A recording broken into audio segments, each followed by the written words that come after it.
What's up, everybody? Welcome to a brand new episode of Three Man Weave. I'm your host, Jesse Kass. We've got another great episode here for you as we're here in February 2019. Happy to have you here in the new year. Happy New Year to everyone. And thank you to my guests for joining me. We got Brian Stewart here for the very first time. So, Brian, thanks for coming on. Appreciate it. And Nican Robinson, our unofficial co-host, back once again. Not so going guys, anywhere. Yeah, thanks for joining me. Let's toast and have a good chat about basketball. Indeed.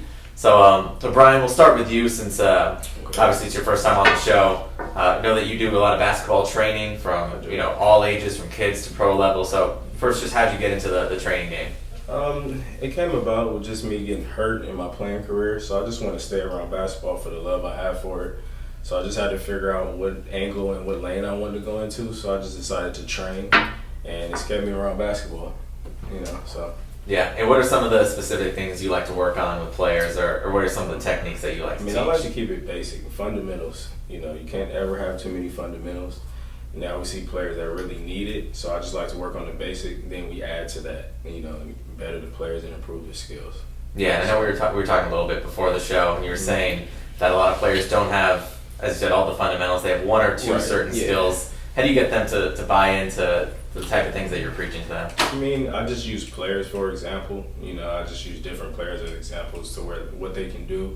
Take, as a shooter like Curry, and he can handle the ball. He can do multiple things. KD can do things like that. So I try to use the players that are good at everything, and it kind of gets, especially the kids, they're like, they'll buy into anything. You say an NBA star, they're like, okay, I'll do it, whatever it takes to get there.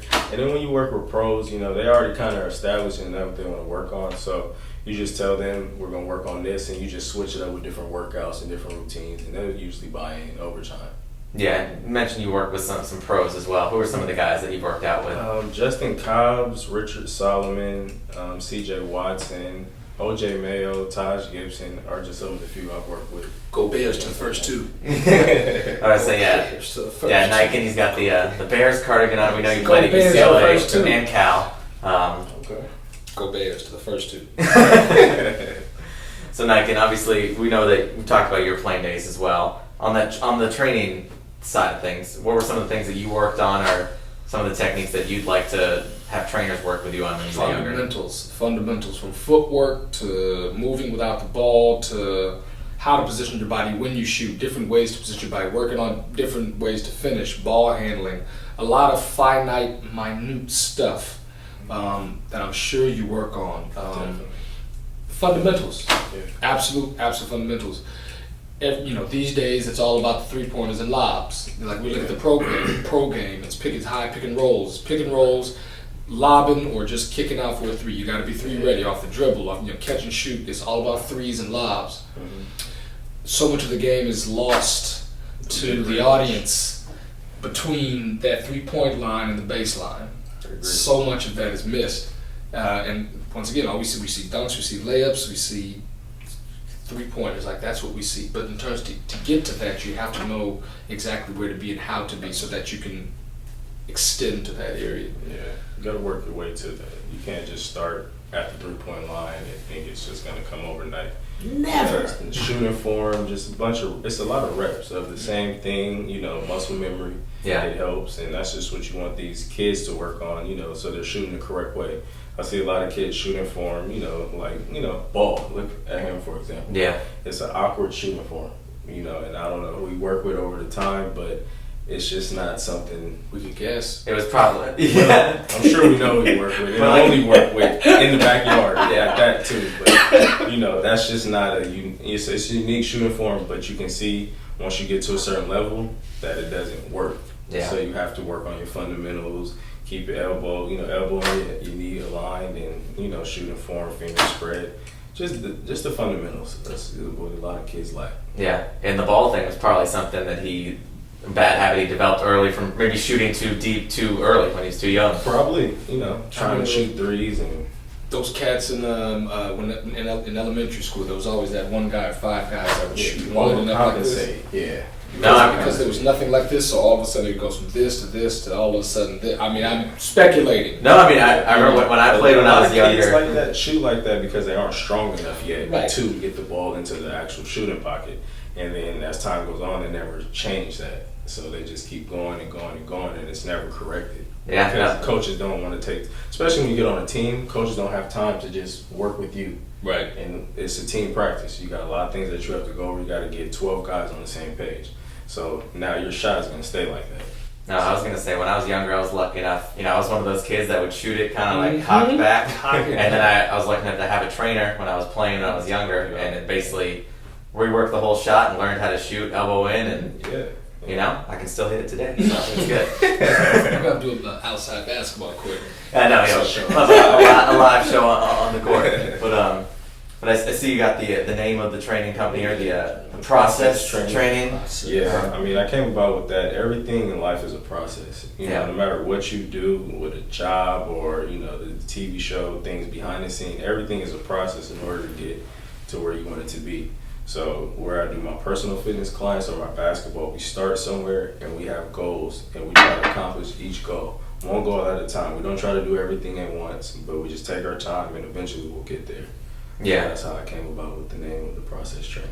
Nice, and I saw on your webpage you focus a lot on physical fitness and basically some of the stuff you eat and put into your body as well, and that being a big factor in your training as well. Yeah, I mean, you have to, what you put in your body is what you get out of it too. So you can't just, if you work out and you go eat anything, then it kind of defeats the purpose. So you got to kind of buy in and, you know, healthy living, things like that. You'll feel better, you'll perform better and things. So. And that's something I think in the pro game, you've seen a lot of players admit it, that it took them a long time to stop eating, you know, like McDonald's before games or stuff like that. Kill the man. Yeah. Cheeseburgers taste so good. They do, yeah. Cheap, you know, it's easy to get, but you have to sacrifice in order to get to where you want to be. Yeah, no question about it. We've seen a lot of players who have changed their diet and changed their bodies, and you can see it dramatically, and it has a big impact the next year. Yeah. Everybody's going vegan. Kyrie's going vegan. Everybody's going vegan. I will not go vegan. However, everybody's going vegan. You want to try it? I've tried it. Maybe a month or so. No, it's not necessary. but it's a choice, and I appreciate it. Okay. Yeah, it shows you got the dedication to try it. Yeah. All right, and on the show, as we like to do, we like to talk about the NBA a lot, and I can tell this is going to be a good one because I feel like we already had almost hours of material in just like the 10 minutes before this show because we were just ready to go. So, all right, well, let's start it off with a topic I feel like is going to build some steam. We're talking about James Harden and what he's been able to do over the past month. As we're recording this now, it's 20 straight 30-point games. I believe he's had over 54 times in that span, over 40, 10 times in that span. What's going on with Harden? Obviously, he's the MVP last year, so it's nothing that new. But it's historical. This level that he's on right now. He's got to be an MVP this year. I mean, everybody's talking about Giannis, you know, Antetokounmpo, but no, he's got to be the MVP this year. They looked, and I apologize for this a couple of episodes ago where I said the Houston Rockets would not make the playoffs. That was wrong. They will make the playoffs, and simply because of that man. He's the glue, he's the cornerstone, he's the base, he's the foundation for the house that they're building. His game is unstoppable. I can't believe I'm saying this. He's putting up Jordan-like numbers and doing Jordan-like things, if you will. He is not Jordan, but he's doing Jordan-like things in terms of putting a team on his back, being able to score at will, inside and out. He's cerebral. Shooting a bunch of free throws, those are debatable, but but his game is taken. He's elevated his game this year. I didn't think I could say that or that could actually happen, but he actually has. I mean, he has to play like that, night in and night out, for them to have a chance, especially in the West, to make the playoffs, especially with the injuries that they're having and stuff like that. He has to play like that. I just don't know if he can sustain that play. I mean, it's insane what he's doing right now. Yeah, you know, but it's good. It's great to witness. He has to. And he has to. Totally has to. Well, you have to look at some of the lineups. Able to. It's two different things. So, you know, I hope he can because we want to see them in the playoffs because it's entertaining. I don't want to see him as a Warriors fan, but I get it. But I get what you're saying. I don't want to see him. But you're absolutely right. Can he sustain it? Yeah. And hopefully it won't be, if they do make the Western Conference Finals, hopefully he won't flame out in the last game. Yeah. Well, they're starting to get a little healthier now. You mentioned that he's had to, because you look at some of the lineups, they've had to bring in guys really off of other rosters. Rivers. Yeah, Rivers has really been, when it's as well. They just picked up Kenneth Fareed, but you look at Rivers, it was Rivers, Harden, and honestly 3 G League guys out there at times. Yeah, I didn't know who was on the team for. Yeah, Daniel House and James I don't know Nunnally. where they got those guys, but I don't even recognize those names. Yeah, exactly. So there's the reason why he's needed to do it, but like you said, he has done it, and just on every level. As you said, free throws, 3-point shooting, getting to the basket. It's just scoring at all 3 levels. If they can just get Chris Paul back healthy, it'll help. It'll help. make a difference. It'll take some pressure off of him. He's still going to play great, but it'll take some pressure off him to rest to get ready for the playoffs. He just needs that help. Yeah, and I think the real question is, can Chris Paul make it through a playoffs? Because that's going to... We would like to think yes, and I thought last year he was going to make it through, the entire series, but it's just something with them hamstrings. I don't know what's going on. I'm not sure if he's front loading and not doing nothing with his hamstrings. So, he's doing something. All I know is that his legs, it might be father time that's just creeping up on him. Yeah, he's over 30. Or maybe the way that he is, rehabilitating his injuries.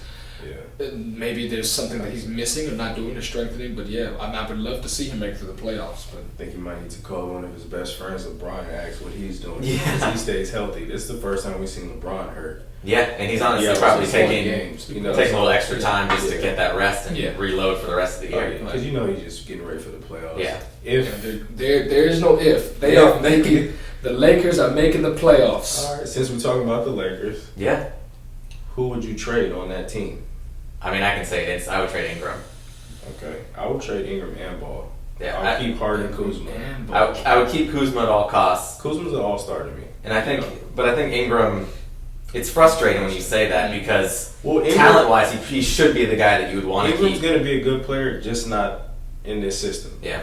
Because when you have a LeBron, you can't have the ball in your hand and be dominant because he's going to have the ball, one, and then Rondo's going to have the ball. So if you're not a catch-and-shoot guy and you can't move without the ball and score like a Kuzma or a Hart, it's going to be hard for you to fit. So I think you take him off that team. Ball doesn't really spread the floor either. So, he's a 6'6" point guard, but he's been hurt a lot too in his first couple of years. Yeah, so I don't know if he can just went down with an ankle injury again. Give Ingram another system simply because right now he's not. To me, he's not consistent. And I hear talent. Talent size. But I hear talent. I'm not sure that I see where I would like him to be yet. And that might be another to 3 years. Demeanor. He doesn't have that. He's not aggressive enough every night. Like Kuzma goes out there, he'll miss 5 straight, and he's not gonna get. He's gonna shoot the ball again and again. He's a scorer. He has that mentality. So he's not scared to fail. Ingram's kind of laid back. Kind of cool and stuff like that. I don't think that's why his shot selection, how he gets a shot selection, where he gets a shot selection. For me, maybe it's because of the laid backness. If I can just get here, get one to pull up here, it may not be a good shot, maybe a bad shot. I think he doesn't know where to score from. Him being young, he might not really know where to hit spots. 3 more years. Yeah, and like you said, the Lakers system. Like you said, on a team with LeBron, he's kind of being stretched out to the 3. Where in this generation of game, you need to be able to shoot the 3, but that might not be his strong suit right now. He's getting kind of lost in where he should be on the floor at all times. He looks good. And whatever work he put in the off season, you can see that it wants to bud and blossom. But he's hitting a wall somewhere each and every night. Every time he catches the ball, I have to adjust in my seat and go, oh shoot, because I'm not exactly sure if he is sure what he wants to do. I don't think he's necessarily an ISO player like James. But he has the ball in his hand a lot, and he's handling the ball a lot, and he's making it hard for him to score. With his size, I know he's small, but height-wise, he should be starting in the post and kind of creating out of there and making it easier for himself. 3 more years. The maturity of his game is not there yet. Right. So a lot of young guys, and I'm not sure that you see this with training. I'm sure you do, but a lot of young guys, you catch it on the wing, that's the first thing they want to do. Dribble. They don't scan and look. They don't scan. They don't look. They don't set up. They don't put themselves in a situation to actually survey what's going on before they make a move or to read what's happening. He's one of those guys. He's one of those guys that catches and will take 2 retreating dribbles when you're like, you need to get to the hole. What are you doing? Do not put the ball on the floor first. Check your man out, see how he is, and then go. 3 more years, I give him. It's almost like LeBron to me, and I'll make this argument. LeBron starts out almost like it's not Jordan.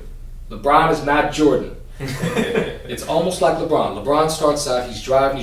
He needs to be able to dribble and score off the dribble. Right. What does he do now? He still does the same thing, but his mentality and maturity has increased. Right. So now he'll catch the ball in the post and survey, or he'll take you down on the block, or he's making it easier for himself. He's found easier ways to score because he's more mature. Yeah, I agree with that. Ingram needs like 3, and I'm gonna add 4 more years until it clicks. Like, oh.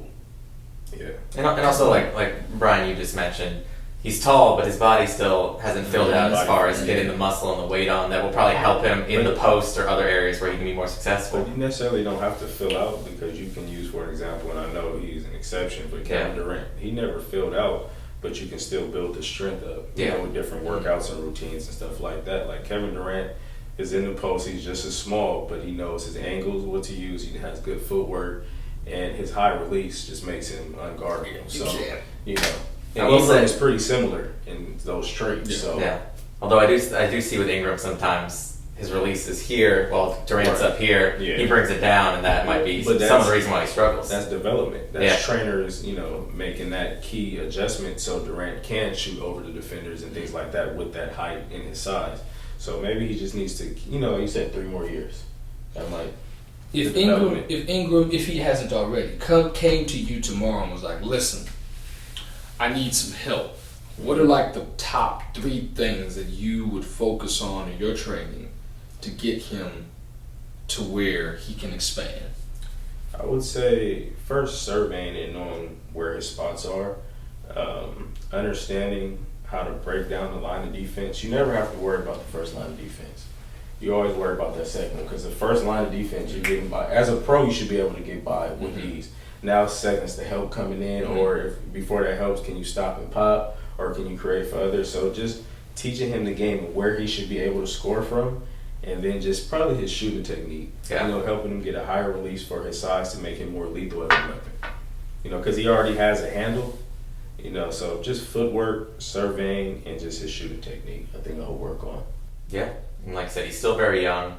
And he might develop that in a couple of years, but we know the patience is not going to last that long in LA. So Not at all. What do they have do? 3 years in LA? No. Now somewhere else, Yeah. he will, because LeBron doesn't have. Well, that's what I'm saying. Yeah, LeBron, he wants it now. So Yeah. what do the Lakers do if they do trade youngsters? Is it Anthony Davis in the summer? Do they go after someone now at this year's trade deadline? Or what's the move for them going forward for this It'll be season? ideal if they can get somebody now to help LeBron in the playoffs, but no, I don't know who's available, because I know New Orleans is not trading. They're not trading. especially not to the So- Lakers. It's in the West. I doubt they'll do that. And they're not going to do it until they offer saying that extension. We're not giving him up for anything, not even Beyonce. So I don't know what they'll do right now. Yeah. You know, I was hoping they got a Trevor Ariza to, you know, help That would out. have been nice. That would have been a good pickup. Ah, man. He's already a proven winner. He doesn't need the ball in his hands. He plays defense. 6'7". And I'm He a can sucker for shoot. a story. He's from LA. From Yeah. LA. So, and he already has a ring with the Lakers. So it'll just be full circle for him. Bringing in Tyson Chandler was a good pickup as well. That was Another LA guy. That's another Sure. LA guy. That's So, great. who do you guys think they could pick up in the trade right now and not wait till the summer? I mean, I think the name that's thrown out there, although I don't think the Wizards would look to trade him either, is Bradley Beal. Yeah. But again, if you do that, then you're likely giving up. You won't have enough to get someone like Anthony Davis. So is that really enough to put you over the top? At least this year, no. Well, with what the He Warriors already signed are. his contract, so you'd have to take his contract that what he's already making. Yeah. Because I would say you'd have to sacrifice, and guys would have to just take a little bit less. But he already has his contract reconstructed, so that would be tough, and it wouldn't match on the books as well. Here's what I wonder: what would this look like? Crazy idea. That's what we like, What yeah. would happen? What would happen if they traded Lonzo Ball and Brandon Ingram Mhm. for Terry Rozier and Jaylen Brown? I like that pickup. I And like maybe Jaylen Brown. maybe even throw in Contavious Caldwell Pope. Yeah, I think they. I like his name. That'd be interesting because of just obviously the rivalry Just with the Lakers and Celtics. If they'd be And willing it to gets them deal, out- it gets them out of the West. I mean, So, you know. I would say I like that deal better for the Lakers because It's I think way Rozier better and Brown. for the Lakers, Oh, yeah. oh, yeah. Yeah. I don't know if Ainge would want that. You know, I don't think he want to give up. Oh, he Brown totally for Ingram. wouldn't. I don't think it would help the Totally Lakers wouldn't. by any means, No. but that would be a good pickup. Yeah. Brown is a 6'7", he's versatile. He can shoot. He can defend. put the ball on the floor. Yeah. He can fit a system. He definitely fits a system. Yeah. He can, at this point, try to stand out, but he can fit a system. And then he can have big moments in the playoff, which he's already shown. Yeah. Right. So elite defender. Yeah. We mentioned this before we came on camera, or at least I did, is that it would have been nice if the Lakers somehow reached out to DeMarcus Cousins, even though he had an Achilles injury. I'm just saying, so I can't even finish the words. Just stupid. I mean, to play devil's advocate, so we can talk. We're here. I see the worry from other teams that aren't the Warriors, because the Warriors are the perfect situation for Cousins. There's no real risk for them. They're already a proven winner. They're probably going to win it anyway. If for whatever reason it flamed out, they could just cut him, and it wouldn't really make a difference. Obviously, the reward side is huge because he can bring so much. Right. But for other teams, you already have the perceived attitude issues, whether they're real or not. He hasn't had a winning season, and the Achilles injury is on top of that. But it's 1 year, super discounted. Yeah, that's true. But I'm just telling you the fears from the. But and I hear the fears. But once again, the devil's advocate to your devil's advocate is 1 year, and we're basically talking like $2. And if he doesn't produce, you get rid of him. He's gone. Well, for the Lakers, they signed, JaVale McGee and Lance Stevenson instead. So you look at DeMarcus Cousins, and not that McGee's been bad. They signed him on 1 year deals. They had enough money in the budget to sign him for a $5 million deal. Yeah, no, so I'm saying we could have worked for them. JaVale McGee was a great pickup, I will say. He's playing excellent this year. Best he's played, for sure. Lance Stevenson, the Warriors, I'm not going to throw this out there, but they had a lot to do with that. Just saying. just throwing that out there. I'm no Warriors fan, but just, We know. Well, championship. I don't know if you guys have talked about this yet, but you're both Warriors fans. Oh, really? My man. I don't know why I keep surrounding myself with Warriors fans, but you gotta respect the organization. You gotta respect it, and you gotta love it. And it does seem, on the point about the Lakers, unless it's someone like AD, it doesn't really seem worth it because of the Warriors seem like they're destined to win again. But you're still you're still starting to put in place a system of which AD would come here. Hypothetically speaking, he would come here. He would want to buy in for them. Come to LA. I mean, I'm still speaking hypothetically. He fired his agent since he came in the league, and he signed with Clutch Sports, which is LeBron's. It's true. Friends agency. But your words, not mine. I said hypothetically speaking because I am still a Warriors fan. Hypothetically speaking, if he comes to LA, he's going to try to sink in roots, and he still has a lot of mileage left, a lot of gas in his tank. So I'm looking at him. If he were to come here, hypothetically speaking, it would be for the unforeseeable future. So it wouldn't be a short time thing. So he would dig in. Oh, of course, He would totally dig in. And that's what the Lakers usually go after. Right. They get a wing player and they get a big man. So he would be the ideal big man that the Lakers would want to sign, especially now in the league. Yeah. He's probably the best big man now in the NBA. So he's so nasty. Yeah, certainly one of the best players in the league. Like you said, the prototypical stretch five, and also go down low. LeBron that knows how to win, and you teach him things, and then you put shooters around them. And that's that. Yeah.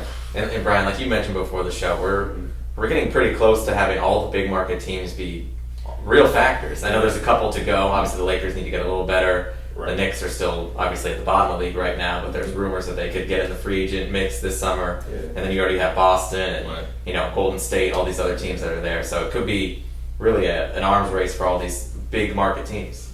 Yeah, I mean, if all these big markets form super teams, it's going to hurt the small markets in the NBA. Yeah. Then we're going to not really want to watch the NBA anymore. There's only going to be a certain amount of good games going on. So that's going to be tough. Giannis ain't leaving Milwaukee though, so I'll throw that out there. And you never know. You never know. Think he'd leave? Who can he recruit to come to Milwaukee? Does he need to recruit anybody right now? I mean, can they beat Boston?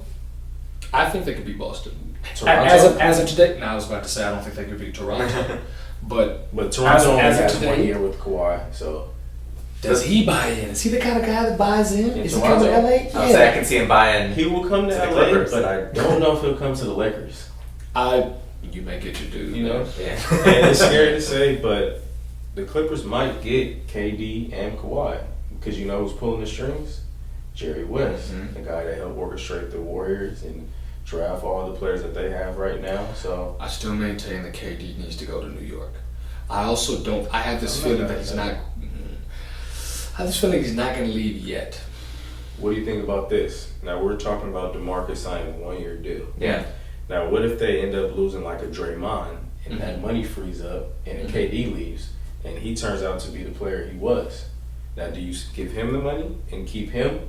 You're talking about DeMarcus? DeMarcus Absolutely. You give him, and then, Absolutely. then the Warriors have something they've never had. Exactly. I think you have to, because even if for whatever reason it doesn't work out in the future, and he is playing at that high level, you have that asset where you can trade him for other guys. Rather, if you lose him and then your cap's tied up and you don't have enough, then you're just kind of stuck with two guys. I think the best fit for him is playing for Steve Kerr.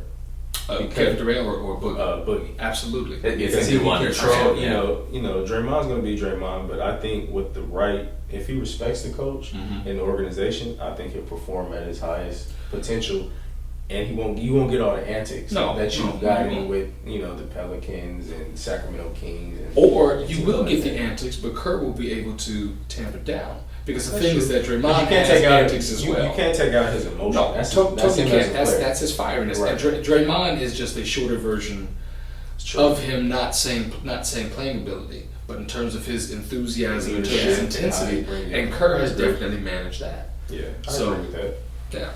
Yeah, he'll still be. That'll be fine. Yeah, and like we said, we can go on this all day, but we're starting to run out of time. So before we do, Brian, we know that we mentioned the process training.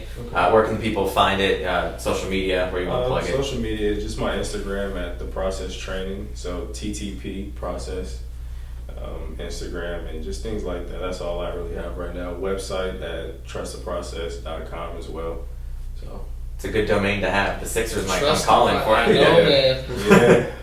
Maybe they'll hire me. It's marketing. That's true. Always you gotta have a blueprint, so I'm just working on it. Yeah, that's for sure. Recognized by the government. And Nican, where can we see and follow you at? NicanRobinson.com. Oh, there's no .com. At Nican Robinson, NicanRobinson. Instagram, Twitter, I'm there. Yeah. Keep me in your prayers. We got award season coming up, so Thunder Road is up for Independent Spirit Awards, so we'll see what happens with that. And I'm learning guitar, talking about muscle memory. Bro, So be sure to check out Thunder Road and keep your eye on award season and follow Nican. If you want to follow me as well on Twitter, Jesse_Kass, and Instagram, JCass15. You guys, this is fun. So let's let's cheers one more time. Cheers. Thanks, guys. Yeah, thank you both for coming. For Nican Robinson, Brian Stewart, Jesse Kass signing off. We'll see you again next month.